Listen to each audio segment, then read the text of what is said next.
মালদার বন্যা পরিস্থিতির কারণে আবারও ঘটল মৃত্যুর ঘটনা। জলে ডুবে মৃত্যু হলো 13 মাসের এক শিশুর।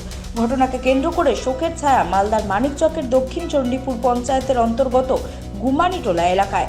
জানা গেছে, ভুতুনিতে দ্বিতীয় পর্যায়ের বন্যা পরিস্থিতির কারণে জলমগ্ন সমস্ত এলাকা। বাদ পড়েনি দক্ষিণ চণ্ডীপুরের গুমানিটোলা এলাকাও। 3 ফিট 3.5 ফিট জল আছে।